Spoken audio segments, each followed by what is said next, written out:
This is a podcast which does not shy away from difficult and vulnerable topics. The content is of an adult nature and we do swear at times.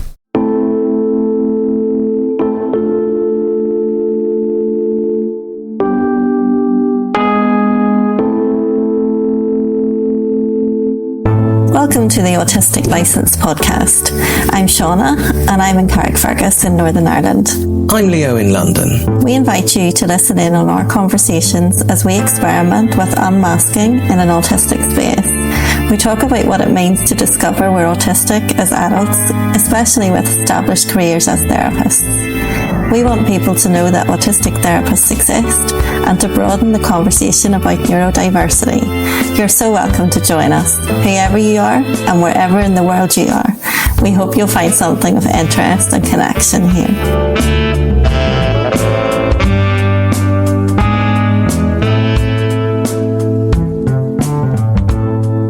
We're joined by Nikita for this guest edition of the podcast, and it's lovely to have you along. Hiya. It's lovely to be here. Nice to meet you both. What drove you to want to be here? I guess your goal for the podcast really aligns with my values and my beliefs.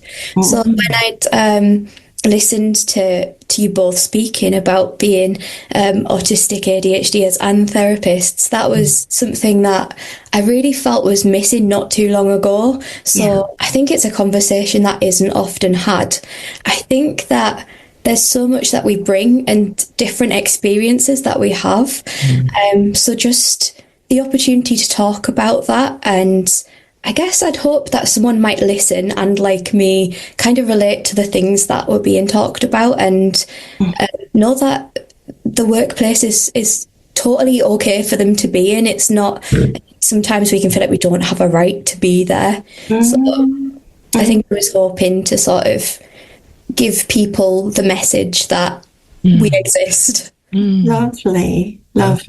Perfect. Yes. And Nikita, you actually first got in touch with us a good number of months ago, and it's really lovely the way, another thing that we try and do with the podcast and with the people we're relating to and bringing on as guests is just normalise that things in an autistic way just take their time, and then when they come together, they come together. And so it's lovely to see that kind of playing out as well. Would you like to give us a sense of how you see yourself right now in the world? And it doesn't have to be what you do, it can be absolutely anything, just to orientate us and give us a kind of a starting point of something you're comfortable beginning with. Yeah. It's interesting, actually, because if you'd have asked me this question a year ago, it'd have probably been very different. I think right now I see myself as somebody who is coming out of a period of quite a big burnout and going back into life and into work, I think. Okay. So I think for me it's a period of change and trying to readjust and recognising that the way that I was living wasn't necessarily working for me, and sort of a time of grief and acceptance kind of running alongside each other. I think previously I would have described myself as a people pleaser, overachieving, and really just kind of wanted to fit. And I think now I find myself less wanting to fit and more embracing who I am and kind of challenging that internalized ableism and thinking who I am isn't so bad and different isn't bad. So I think without going too much into work, obviously there's a whole identity there. And I think sometimes that's harder to figure out, is what it means to be an autistic person has been easier for me to think about than what it means to be an autistic professional. And that's been... That's interesting. Okay, yes. Because of the field that you work in? Yeah, I think so. And I think, broadly speaking, is psychology. I know you haven't labelled that, but it's relevant, isn't it? Yeah, I think as well, being a trainee clinical psychologist, it's the trainee bit and the awareness that I'm at such an early point in my career that I really feel like I've had to really think about disclosure and think about how much I'm comfortable with people knowing. So whereas in my life I can show up and be whoever I am in the fullest sense. I think it's been harder to figure out at work how much of this I can bring, and that'll differ between like who I'm talking to, different placements. About to head into a placement in an adult autism assessment team where it's already feeling okay to be me, but it's different across the different placements. Have you found difficulties in any of those in your professional life around either actually having disclosed or deciding not to because of particular worries or concerns that you have about what that would mean? Yeah, I think one of my first experiences of disclosing, and it was really, really low level disclosure, kind of put me off for the future, I think. So I'd asked for a reasonable adjustment in terms of, could I have a quieter room to take phone calls, because it's really hard for me to focus on what someone's saying to me on the phone while there's all of this background stuff going on. At that point, I didn't know I was autistic, so I just said it helps with auditory processing, because I knew that I had specific learning difficulties, and that auditory processing was one of those things where I could do with a bit more support, like a quieter environment. And at the time, my supervisor I don't know whether it was just a bad day but we'd had this conversation and it turned into, I need to see your specific learning difficulties assessment report. And I said, this feels really uncomfortable. Like, could I give you it but blank out the percentiles, because that feels really personal. And it was a really upsetting supervision, and got to the point where basically my supervisor had said, like, I have a duty of care to patients and I need to make sure they're safe. And I thought, how did we get from me asking for a room to you being concerned that I'm not cognitively able to do this job? So I think that kind of made me very aware, because not everybody is safe to disclose to. Yeah, I think maybe over time I'm not so worried now that I have a place on training. That's kind of where you're trying to get. And I feel like perhaps I can say a little bit more and advocate for myself. And I think how I'd respond to that would be very different now. I think I might have had something to say in reply, but I just remember at the time feeling a little bit heartbroken that someone could think. Not surprised. Yeah. Yeah. It's stories like that come up all the time, but it's heartbreaking every time because it's so unnecessary. Yeah. And I don't think if my supervisor knew what that had felt like, that they would have approached it like that. I think they genuinely were just trying to do what they think was best. But I don't think that was necessarily what was best for me or for the people that I work with either. No. And not in not to use the word in an insulting way at all, but just literally it's ignorance. Yeah. And as we've all said at the beginning, lack of exposure to people like us, visible and normalised, as you were saying. Normalised, yes. I'm noticing the contrast between you at the beginning of your career and the way that it has been for Leo and I, in terms of our age and stage, where there's been years of working. In fact, I was out of the workplace before I identified as autistic and never went through any of that, and actually never asked for accommodations, whether it was due to being diagnosed or not. I never even considered asking for accommodations, because I just considered the issue was me and I had to deal with it. So it's a different approach, but you're coming into this conversation and you're representative of people that Leo and I don't represent, and there's maybe like a generational thing, and age and stage of noticing and familiarizing yourself with your own autism that makes a difference. But I can really appreciate that the trickiness and the sensitivity about the timing for you, Nikita, of coming out at this stage rather than when you've got 10 or 20 years behind you, which is also a challenge, but it's just a different one. Yeah. I think it was as well, like I've known people who were further on in their career who, like my supervisor won't mind me saying, my current supervisor is autistic, which is just amazing in itself to have an openly autistic supervisor. But their experience of training was very different to mine because they also weren't diagnosed at that point and just felt like they had to try and push through. I think knowing that I was autistic earlier, I think after you get the diagnosis, it suddenly feels like you have this rush of self-acceptance, and then you think, well, the thing I need to do now is unmask. And then you start recognizing all of these things that suddenly aren't easy anymore because you've admitted that they were never easy in the first place. So it's hard to put that mask back on. And I almost wonder if it had been different for me to go through training having never disclosed any of this. And I don't think that would necessarily be a good idea either. It would be a different kind of difficult. But I think I find myself now recognizing all of these things that just sometimes feel impossible and that I wish I hadn't recognized in the first place. And then you sort of have this choice. Do I just push through or do I try and change something? And that's a lot of pressure as well, isn't it? Sometimes, especially, I think there's not always a lot you can do other than just speak about it and hope that what you're saying is received with compassion. Yes. That's right. A different kind of difficult might be a good title for this episode. So far. That's really lovely. You mentioned before, it sounded like you already had either a diagnosis or a recognition of a learning difficulty, in particularly audio processing you mentioned. So if you want to talk about it, what is your history of getting to the point of autism in your life? How young were you when there were differences that were either that you felt or that were pointed out, or what's that journey been? So it's different in terms of when they were informally pointed out and formally pointed out, I guess. My parents would say that I've always been a little bit quirky or different. Like from being a kid, I would prefer to speak to the teachers than kids.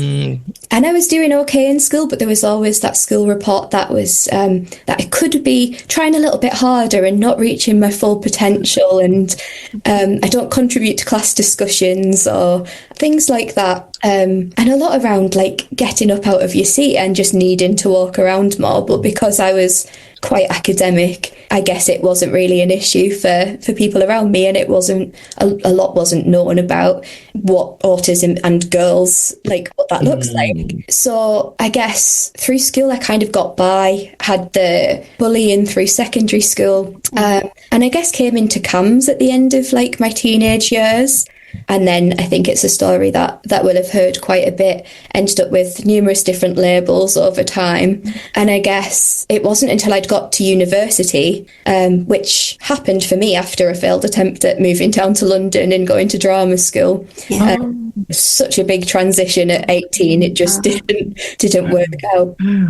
But after struggling, that was what brought me to psychology. And then being in uni and studying psychology, I very quickly got interested in neuropsychology and brains and what's this executive function, and like recognizing it myself, I think. And I'd always massively struggled with maths, so it was the thought around dyscalculia that first led me to go for an assessment. And then it kind of dominoed from there. So in the assessment, they'd said, you've got a bit of a spiky profile, so it might be worth getting an autism and ADHD assessment. And I was like, at that point, I was thinking, no, I'm not autistic. Like, I don't like trains. I'm not good at maths. So that one skipped me. And I was thinking, I'm not very like hyperactive in terms of like physically hyperactive. I don't need to be moving a lot.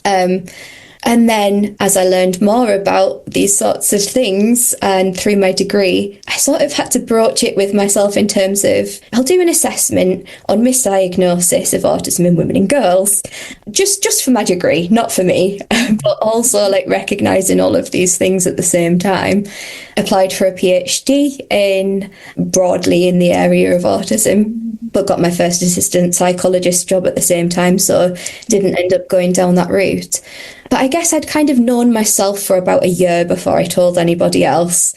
I was scared that my parents especially might be like, no, like you're just quirky, like you can't say things like that. And then that was initially what my mum had said. She was like, but you're so chatty, you give me eye contact. And then I'd showed her the Autistic Girls Network paper on internal presentations of autism, and she was like, oh yeah, no, I see this. Yes. And now it's got to the point where we look back at old family videos and we're all like, how did we miss it? Like, I've always been autistic, which obviously is the case, but it was kind of that process of going through university and then starting to work with autistic clients as an assistant psychologist and recognizing that it just felt so easy compared to like having to mask my way through interactions. So it felt peer reviewed by the time I went for my assessment.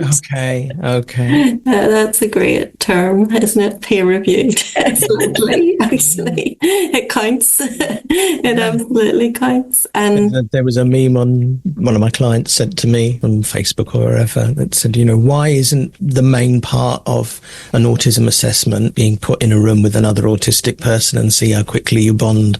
That's what you were describing with those clients that you were in contact with. It was easy. Yeah. And I've always mentioned it as like kind of it being a strength in that sometimes I have to mask enough to kind of connect with neurotypical clients. But when I unmask, I can also connect with autistic clients, and people don't always find that so easy.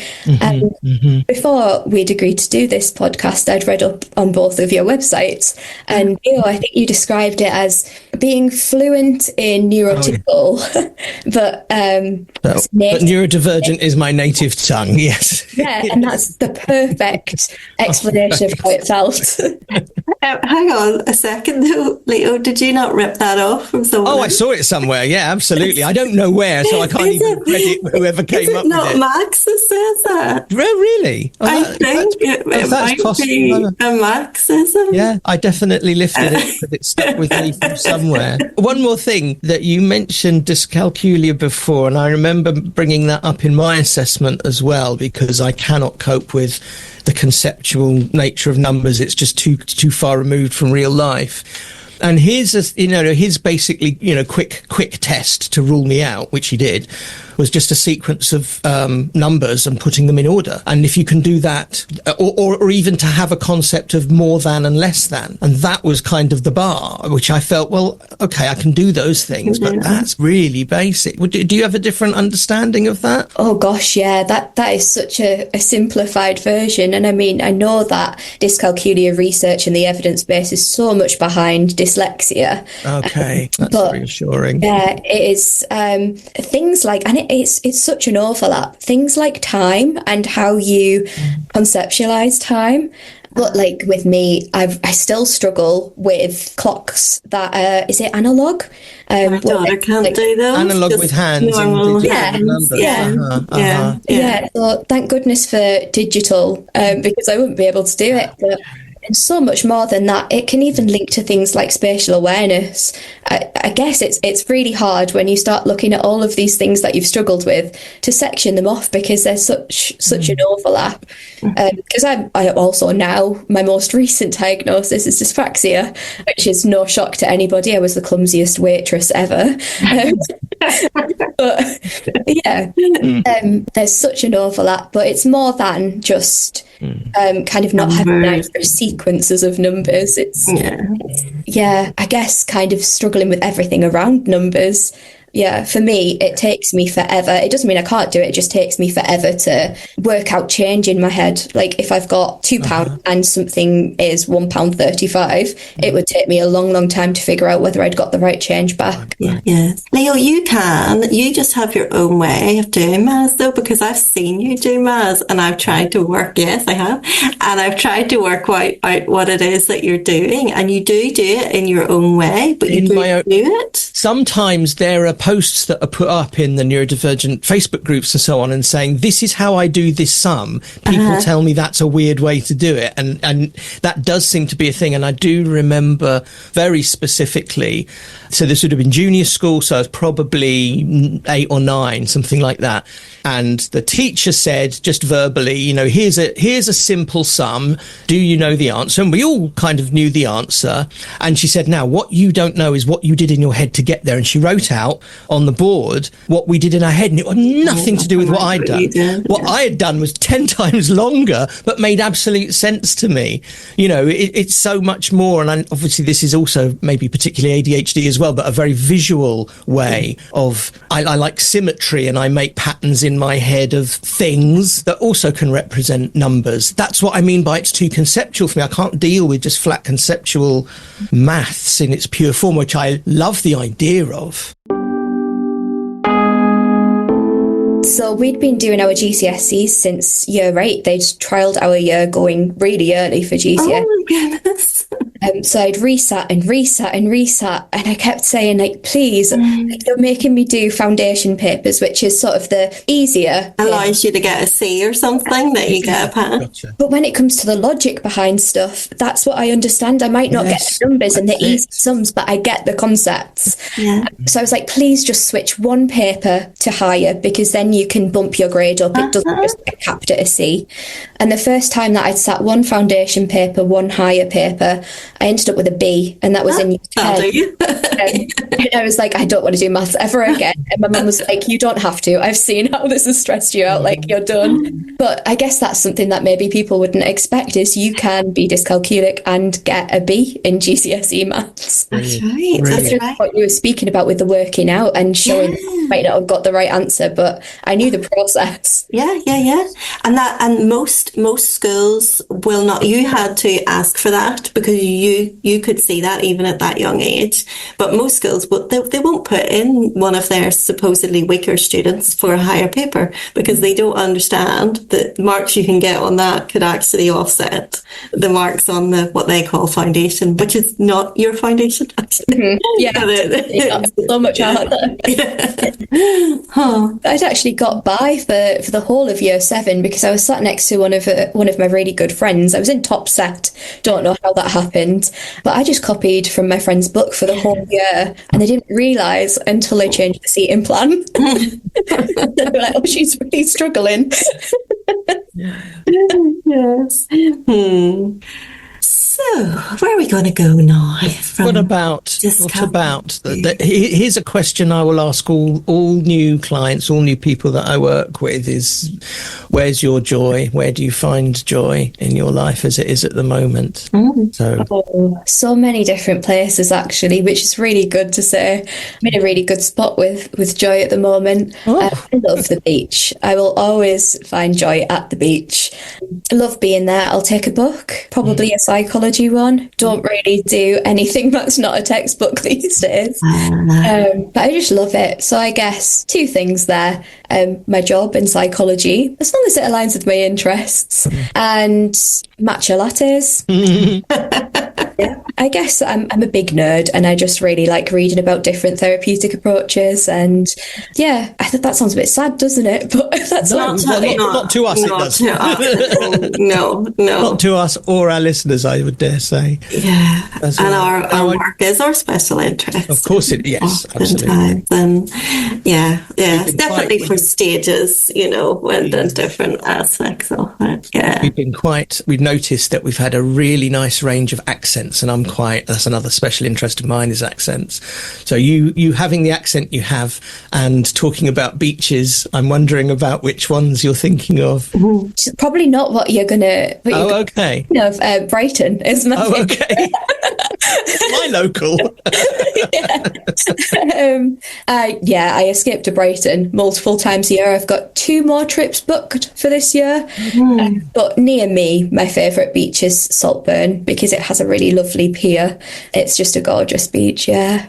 And is that, Leo, were you able to tell Nikita's accent where that would be? All I would say was northeast. I wouldn't be any more specific than that. I'm not that brave or stupid to volunteer.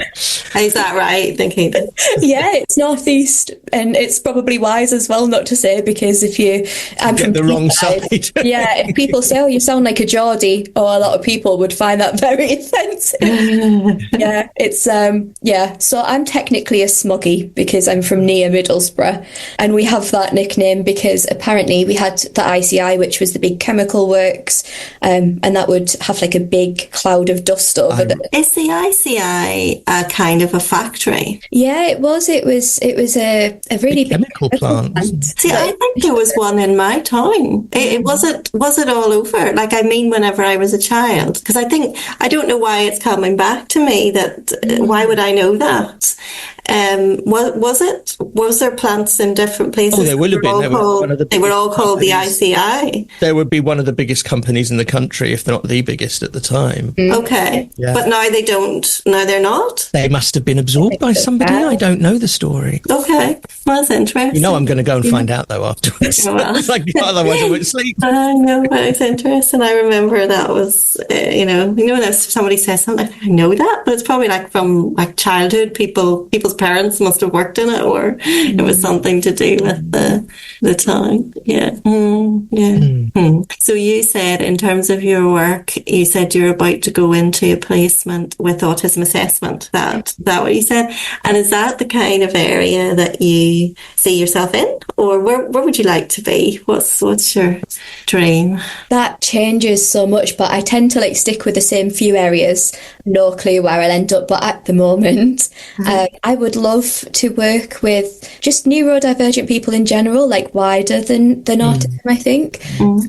But I'm also really interested in neuropsychology, so brain injury, or like the sort of medical side of things, so medically unexplained physical symptoms.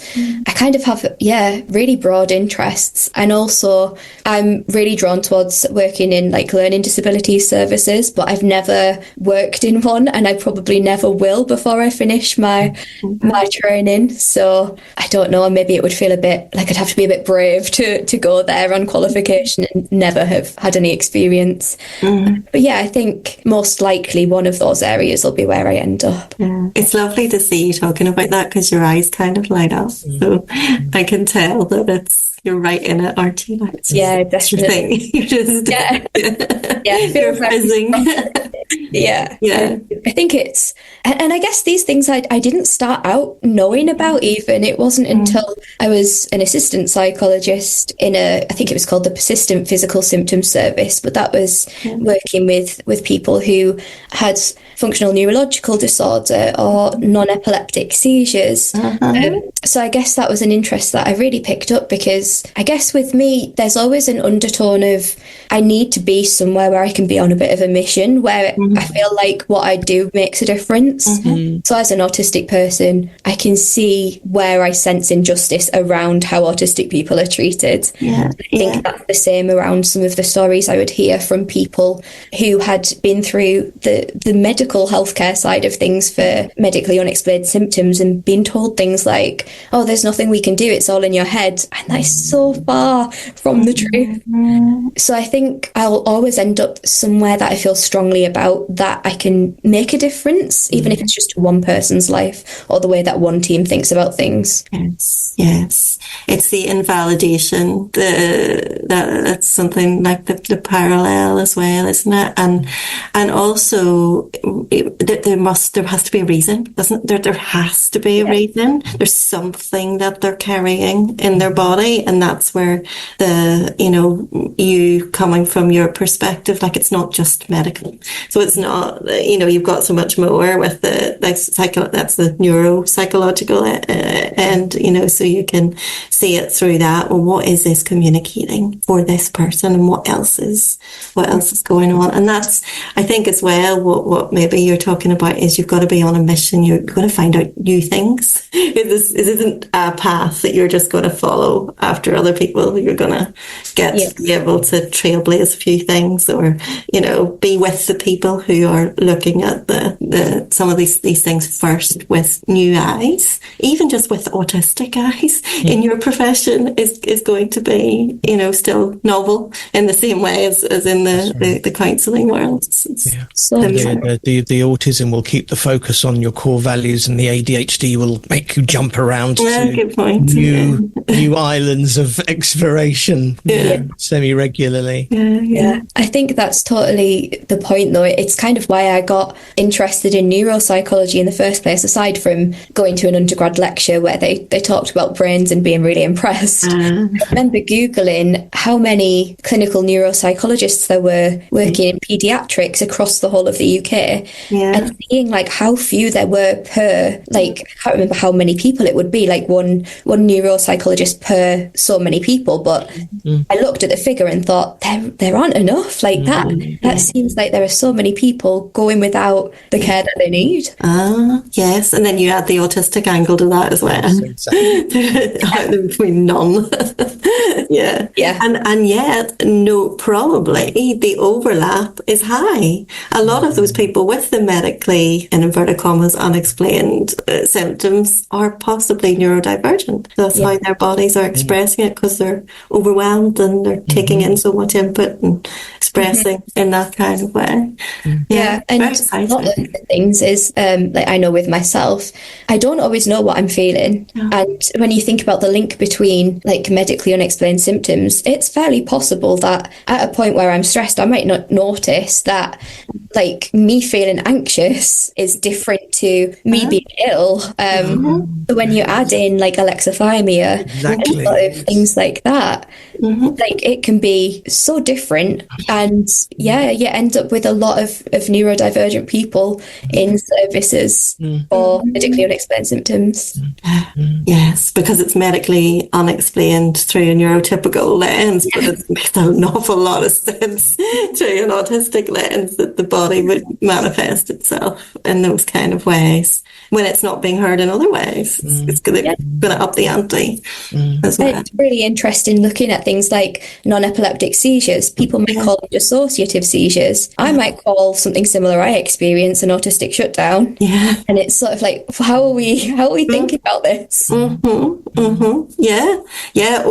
even a meltdown. For some people, they might see that as a meltdown. What someone else might see as some kind of a seizure, or even like a kind of almost like a self-regulatory kind of a thing. You know, that there's just elements in it that for one person might feel like that, but other people be panicking. What are they doing? You know, but it's fascinating, Nikita.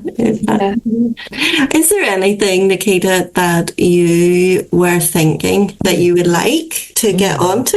You know, that somehow if we could bring the conversation round, you would like to explore? Yeah, I was thinking about sort of wanting to explore the fact that there are so many myths about what autistic therapists are capable of. So things like people will say, "Oh, how can you be a psychologist when like you struggle with empathy?" It's like, not everybody struggles with empathy, and a different feeling isn't the lack of. And I guess I'm someone who always finds myself preempting what people might believe and sort of automatically trying to prove that that's not the case. So I guess something around the myths and how exhausting it can be trying to be the opposite. It's like there's a natural, well, in me anyway, I can see a kind of a natural defensive stance when I get into thinking about that. Do I need to prove myself that, or do I need to preempt that question? You know, and I was writing a thing, like a sort of a who am I for a new project that I'm doing. And when I was drafting it, this isn't what went out, when I was drafting it, I found that I was still using that, like almost like saying, yes, I'm saying right from the beginning that I'm autistic, and would you please let me explain that, because you might have preconceived ideas. And it was like I was inviting the questions that I felt like might come before they were even there.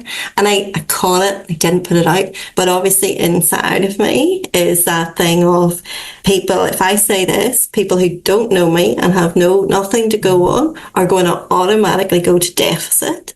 And then because I will over explain, I will have to let them have all the information in advance so that they can work all that through in this next paragraph and then maybe give me a chance And it just shows what is still there of somehow I'm going to have to address this, and I might as well name the elephant in the room rather than go through the excruciating process of it dawning on them and me seeing that, and then their awkwardness to try and suss that out. I was like, I'll just give it to you.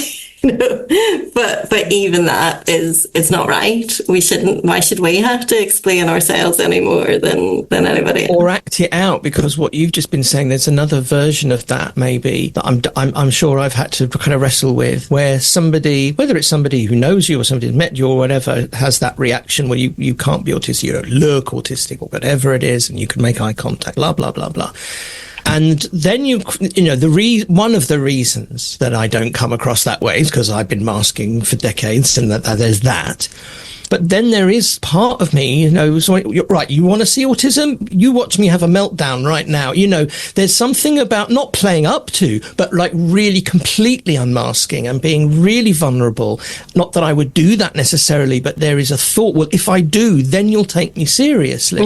But then you're in a very ableist way conforming to a stereotype by showing the bits that they will recognize as autism. Plus, you're being potentially obligated to be way more vulnerable than anybody else would be asked to do. And that's maybe what I have to do to be taken seriously in some environments or with some people, none of which is fair. So none of which is fair. That's like me feeling like I have to write a paragraph about it. Just exactly. But that's what you made me think of. Yeah, just because. And it's similar as well. I guess it's different because there might be someone else in my therapy room, because I'm a trainee. My supervisor might be observing, and so I'm thinking about what they're thinking while they're observing me. And it's all of that stuff. Like, you think about what people class as building rapport, and a lot of that is based on how neurotypicals would build rapport, because that is quite a lot of the people that will be clients. So I'm sort of filtering everything I'm doing. I'm like, I don't think that eye contact comes naturally to me, but I do give eye contact, but it's very conscious. So to the point where I'm like, right, relax your shoulders, nod, but not too much. And like all of this, internal dialogue. But equally getting to that point where it's just not sustainable long term to be that level of masked at work. And what you were speaking about, Leo, did happen for me at the end of training when I went on my career break, is because I'd got to the point where I was like, I'm so burnt out, like couldn't open my curtains, couldn't get out of bed for a while, like any sensory input was too much sensory input. And it was like, do I have to get to this point to get someone to say autistic? And when autistic people get to burnout, they are so way past what non-autistic people would consider to be the danger zone. When we actually start saying something, it's a few rungs before that, a good few rungs before that, whenever we're really not okay. And then I add all the masking until such times we can't mask. And the burnout's massive. We actually haven't, I don't think we've done an episode on burnout, which is amazing. But it's almost like every autistic person I meet, they've usually been through it because they're adults or they're in it. And being in it lasts a very long time, a very, very long time, like recovery. You're probably still recovering in some areas, but you're able to go back to work, because when we get to that stage, we just are done. And it's a big hazard. And so many young people, autistic young people, in actual burnout, and a lot of people won't even recognize it in young people, but they get there, and then it's going to take an awful long time. And this comes to the value of autistic therapists, is that I've been able to, I have the confidence now that I will intervene when a client is very clearly either in or very rapidly approaching burnout, to say actually quite firmly, and against all the humanistic things about not being directive, but to say, this is a medical emergency that you need to take seriously, and you need to stop right right now. And probably 2 or 3 times I've been that direct. And the relief, I suppose a lot of people, first of all, being trained not to be directive in that way, generally would be uncomfortable, but also be uncomfortable about, well, this is going to freak them out, this will make it worse. But the relief to be told that, as I was, this is where, it was modelled for me. You need to, this isn't just I am feeling terrible and I don't, just because I'm not in maybe physical pain or whatever, but to say to somebody, this is a medical emergency and you need to take action immediately, because the consequences of not doing that will be far reaching or will last a very, very long time. It's seeing that relief. First of all, that somebody's taking you seriously, but also that you're being told you are potentially very unwell and there is something you can do about it. But it needs to be taken seriously. And again, because it's invisible, the people around will not have seen any of this. No. They don't see it coming. And neither do we very often, because we're masking away. Yeah, and I think even recognising that burnout is the thing that you're experiencing. Like, before I knew I was autistic, I had experienced burnout, but I'd started to look at research around the area because I wanted to do my thesis in autistic burnout recovery. And I remember my thesis supervisor asking me at the time, is it something you've experienced? And I was like, no, I've never experienced it. And then I thought, and I was like, hang on, I danced when I was younger and I would be in pantomimes for the Christmas period, and we would just expect a crash at the end of it. So we called it a crash, but all of these times, and I looked back and I was like, oh, I have burnt out. I just didn't recognise it as that. It was just being run down or crashing, or the way that we described it was different. Yes. And then because it's also different, because of all those the sensory nature of it too, which is not recognised with workplace burnout and the type of burnout that non-autistic society talks about, then even to fit ourselves into that makes us feel, because I know that I had felt, and I definitely described what I had experienced in the past as burnout before I knew that I was autistic. And now I look back and say it was specifically autistic burnout, but I saw it as workplace burnout because that was the only framework that I had to look at. But I wasn't hitting the same markers, because it is very different when it's autistic burnout than when it's what happens when you supposedly work too hard or give. It's the same that we give too much, but it's a much more faceted experience that won't just get better by not working or taking time off work. There's so much more to it. We strayed a little bit from what you said about people not being able to appreciate that we can be therapists. And whether that's to do, it's almost like what we do as opposed to who we are as well. Because I also thought I never could do eye contact. It's only in recent years when I've seen recordings of myself and I've noticed how much I move, how my eyes go all over the place. And I thought, I've been doing that for over 20 years. That's not just suddenly happened. But I never thought anybody could notice that, or it was bad, or it was getting in the way. I don't think it was, because I think that when you're with somebody, they don't need eye contact, whether they're neurodivergent or not. It's just these markers are just not actually the most important thing. And what we've been told is what you need to be a therapist is not necessarily what you need to be a therapist. And it's reworking all of that rather than it being about behaviours, or it's about us and the connection that we can make and what we can take in and contain for the other person, which is often not spoken about as much as it needs to be.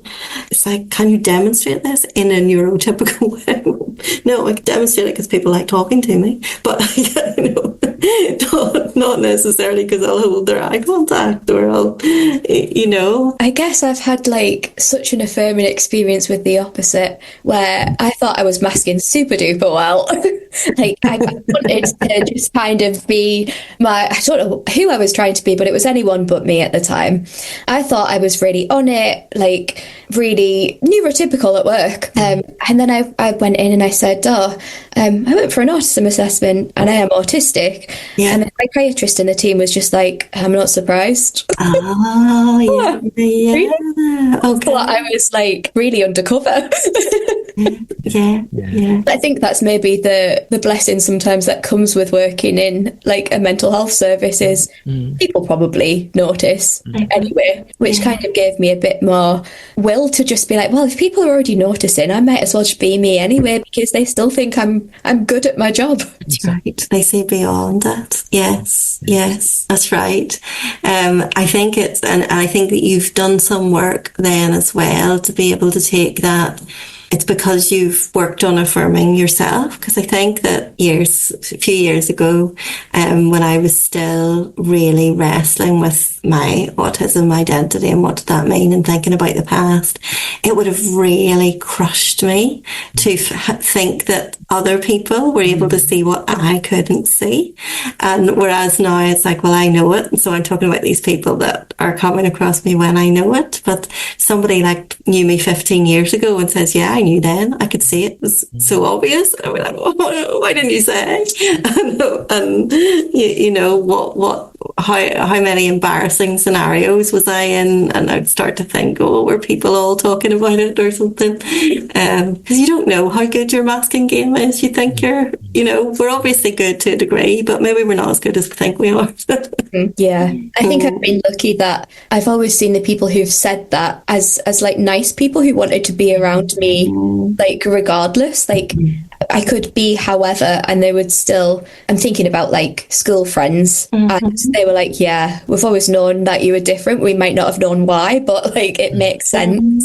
And also hearing like a friend who is now a school teacher saying, if you were my student, I would have like flagged this and you'd have got an assessment like way earlier, and recognizing that other people might not have to go through what I went through.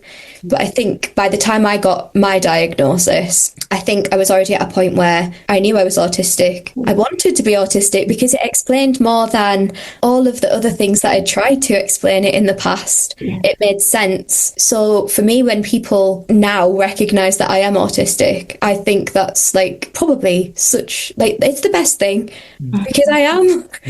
And I'm not trying to not be anymore. Give and take. Sometimes you still have to protect yourself, but most of the time, if it's safe to do so, I want to be me. I so love that. I love the acceptance that you have come to.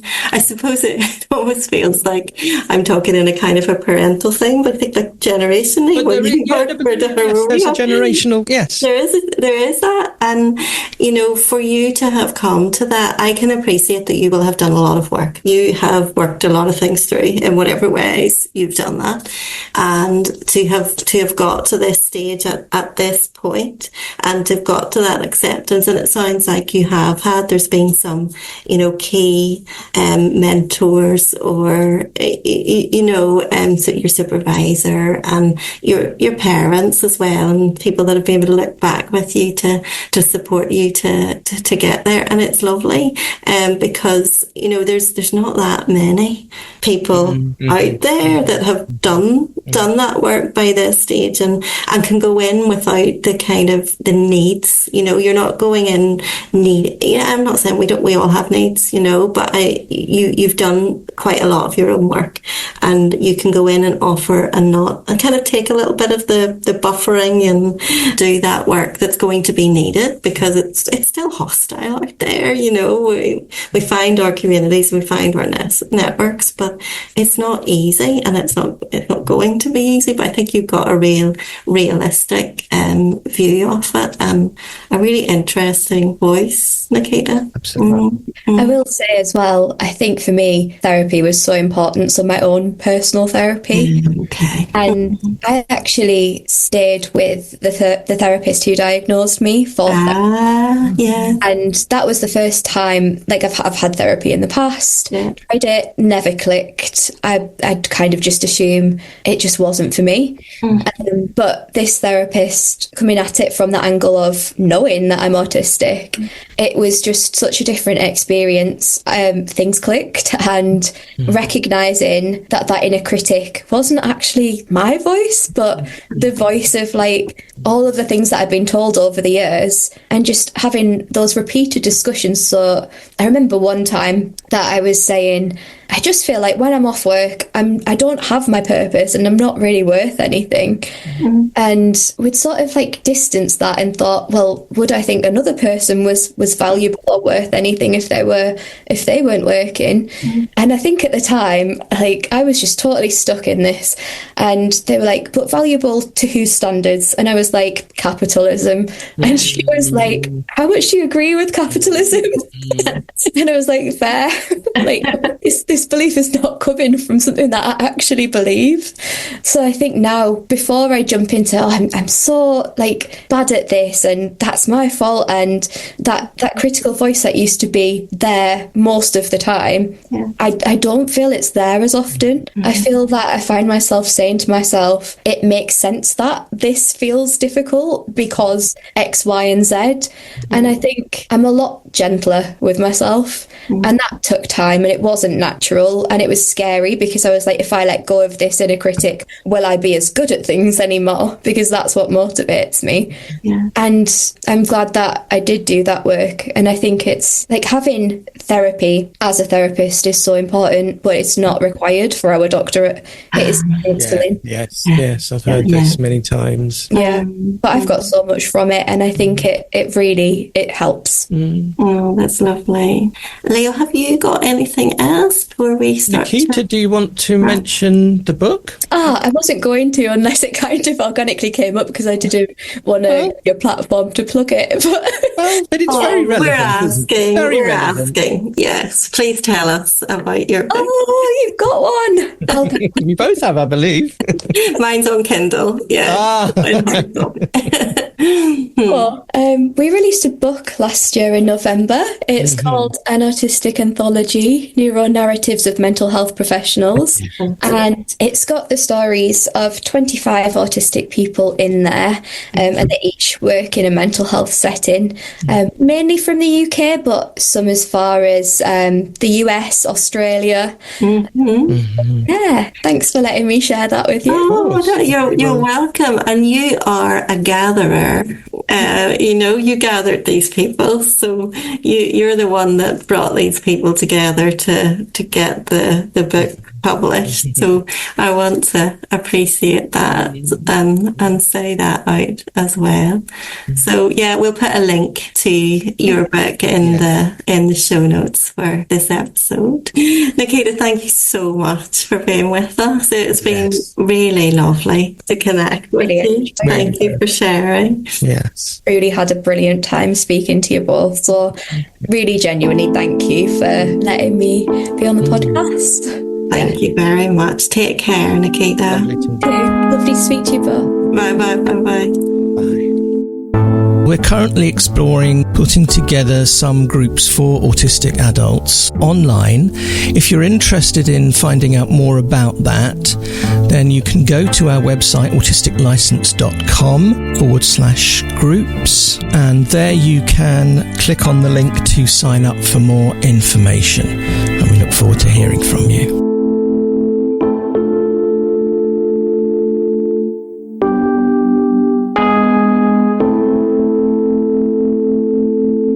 Thank you for listening to the Autistic License podcast. You can connect with us via Instagram, Facebook, YouTube at autisticlicense.com or by email at autisticlicense@gmail.com. We spell license LICENCE. We also have a Facebook community. You can search for Autistic License Shauna and Leo. Shauna spelled SIANA, or you can click on the link in the show notes.